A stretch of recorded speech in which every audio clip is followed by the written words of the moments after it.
Have you ever felt like your life is slipping out of your hands, one lazy decision at a time? You know you should wake up early. You know you should work on your goals. You know you should stop wasting time. But somehow, days keep passing and nothing really changes. If that feels a little too familiar, then stay with me till the end. This is not just a story about discipline. This is a mirror. And if you're brave enough to look into it, you might finally change the way you live. There was a young man named Aaron. He was 24, living alone in a small apartment in a noisy city. From the outside, his life looked normal. He had a job, he had friends, he had a phone full of social media apps. But inside, Aaron felt stuck. Every night, he told himself the same lie. From tomorrow, I will change. Tomorrow, I'll wake up early. Tomorrow, I'll go to the gym. Tomorrow, I'll start that side project. Tomorrow, I'll be serious about my life. And every morning, the alarm rang. He hit snooze. Just 5 more minutes. 5 minutes became 30. 30 became an hour. You know the rest. By the time he dragged himself out of bed, he was already late. Late for work. Late for his own life. At work, he scrolled through his phone more than he worked on his tasks. Deadlines scared him. Emails stressed him. But instead of facing them, he escaped into short videos, memes, and endless chats. His boss noticed. His performance dropped. His confidence went down. At night, lying in bed in the dark glow of his phone screen, he whispered to himself, "What is wrong with me? Why can't I just be disciplined?" One evening, after another long day of doing almost nothing, Aaron was sitting on his couch, lost in his thoughts. His apartment was messy. Empty food containers on the table, unwashed dishes in the sink, clothes thrown on a chair. His life looked exactly like his room, cluttered and unfinished. He opened a video where someone talked about success and discipline. He rolled his eyes. Easy for them to say, he thought. They don't know my life. But as he was about to scroll away, one line caught his attention. Your problem is not that you're lazy. Your problem is that you are not clear. He paused the video and replayed the line. Your problem is not that you're lazy. Your problem is that you are not clear. Something clicked. That night, he couldn't sleep easily. He kept thinking about that line. Was he really lazy or just lost?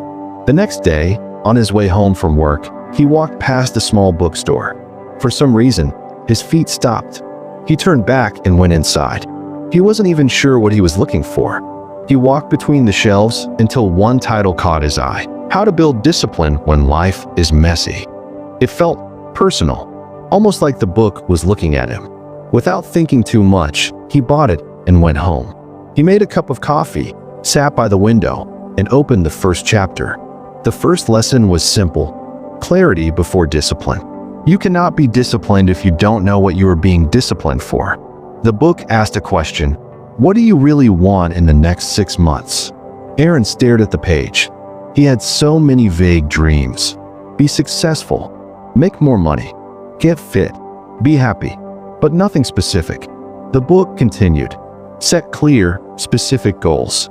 Not, I want to get fit, but I will lose 8 kilos in 6 months. Not, I want to learn, but I will finish 6 books in 6 months. Not, I want more money, but I will save $200 every month. Aaron closed his eyes and took a deep breath. He picked up a notebook that had been lying empty on his desk for months. For the first time in his life, he wrote, next 6 months. Clear goals: lose 8 kilos and exercise 4 times a week. Finish 3 online courses related to my career. Read at least 6 books. Save 15 of my monthly salary. As he wrote each line, something strange happened. The noise in his mind started to quiet down. For the first time, his future wasn't just a blurry dream. It had numbers. It had deadlines. It had shape. The book said, if you don't know where you are going, any distraction will look like a good option. He smiled sadly. Yeah, that's me, he whispered. The next morning, he tried to start fresh. He set his alarm for 6 a.m. The alarm rang. His hand moved automatically. Snooze. 5 more minutes. Just 5. When he finally woke up, it was 7:20. He looked at the time and felt anger rise inside him. I failed on day 1, he thought. On his way to work, He opened the book again. There was a line underlined in bold. Failure is part of the process. Discipline is not about never falling. It is about learning to stand up faster. He took a deep breath. Okay, he thought. I won't wait for next Monday. I'll start again tomorrow. That evening, he did something different. He took a blank sheet of paper and stuck it on his wall. At the top, he wrote, Discipline Tracker. He drew small boxes for each day of the month. Next to it, he wrote 3 simple daily actions. Wake up at 6 a.m., exercise at least 20 minutes, read 10 pages. Every time he completed a task, he would put a small tick in the box. It was simple, almost childish, but it felt powerful. The next day, when the alarm rang at 6 a.m., his body wanted to stay in bed. His mind started negotiating. It's cold. You're tired. You can start next week. But then he looked at the empty boxes on the wall in his mind.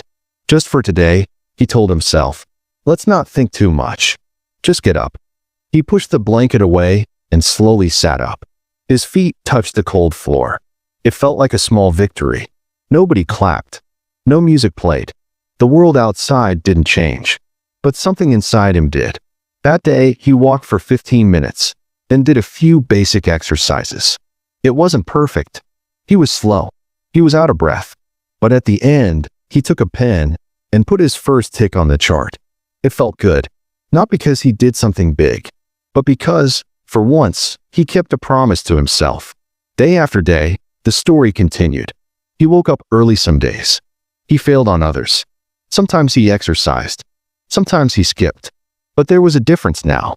Before, when he broke a promise to himself, he would feel guilty and then escape into more distractions. Now, when he failed, he opened the book. One line stood out. Discipline is built on small decisions repeated over time. Your job is not to be perfect. Your job is to return. Return. Such a simple word. Such a powerful idea. Whenever he woke up late, he would say, okay, I missed the morning, but the day is not over. I can still read. I can still exercise in the evening.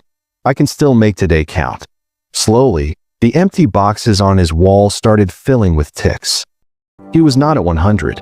Some days were messy, but he was no longer at 0. The next chapter of the book was about routine. Routine turns discipline into habit. It said, a good routine saves your willpower. You don't have to decide every day.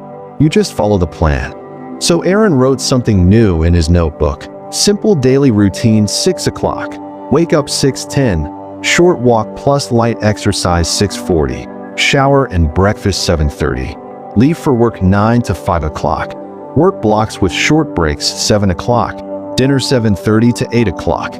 Course or book 10:30. Sleep. It wasn't a perfect schedule. It wasn't productivity guru level, but it was his. The first week was hard. Some nights he stayed up late watching videos and still had to drag himself out of bed. Some evenings he felt too tired to read. Every time he was about to quit, he remembered another line from the book. Motivation gets you started. Consistency keeps you going, especially on the days when you don't feel like it. Whenever he didn't feel like doing something, he used a simple trick. He told himself, just 5 minutes. Just 5 minutes of reading. Just 5 minutes of walking. Just 5 minutes of focus. Most of the time, once he started, 5 minutes turned into 20. Weeks passed. His room started to look different. Less clutter, more order. His body started to feel different. Less tired, more energetic. His mind started to sound different. The voice that always said, I'll start tomorrow, was getting weaker. The voice that said, do it now, was getting stronger. At work, his boss noticed the change. You seem more focused these days, she said. Keep it up. Those simple words meant a lot. But life is never a straight road. One stressful week, a new project came in. Deadlines. Pressure. Late nights. Aaron was exhausted. He stopped exercising. He stopped reading. The ticks on his wall started disappearing. One night, he came home late, threw his bag on the floor, and collapsed on the couch.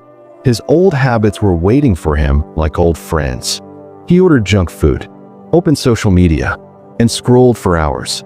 When he finally looked at the time, it was 2:30 a.m. The next morning, He woke up with a heavy head and a heavier heart. Maybe I haven't changed at all, he thought. Maybe this disciplined version of me was just temporary. He felt like giving up. But as he walked past his wall, his eyes fell on all the ticks from the past days, weeks, and months. Each tick represented a moment he chose discipline. A moment he stood up when it was easier to lie down. A moment he showed up for himself. He opened the book again. There, in the last chapter, he read, "Real discipline is not proven by how perfectly you live, but by how quickly you return after you fall. You are not your bad day. You are not your worst decision. You are what you repeatedly decide to come back to." He closed the book slowly. He looked at the empty box for today, and for the first time after a bad week, he decided to tick at least one thing. He didn't try to fix everything in one day. He didn't plan a huge transformation. He just took a walk. He just drank water. He just read 10 pages. Small steps, tiny steps, but in the right direction. Months later, if you walked past Aaron on the street, you wouldn't see a superhero. You would just see a normal young man going about his life. But if you could see inside his mind, you would notice something powerful. He knew his goals. He had structure in his days. He could say no to distractions more often. And most importantly, he trusted himself more than before. His life was not perfect. His days were not perfect. But he was consistent. And that changed everything. Maybe, right now, you feel a little like Aaron did. Maybe your room is messy. Maybe your mind is noisy. Maybe your days are full of tomorrows that never come. If that's you, remember this. You don't need a perfect plan. You don't need superhuman motivation. You don't need to change your whole life in one day. You just need 3 things: clarity about what you want, courage to start small, and the commitment to return every time you fall. If this story made you think about your own life, then don't just close this video and move on. Ask yourself, right now, what is one small disciplined action I can take today? Not next week, not next month, today. And if you want someone to keep reminding you, to keep telling you stories that pull you back to your best self, then stay close. Because this is just one story, and we have many more journeys to walk together. One disciplined step at a time.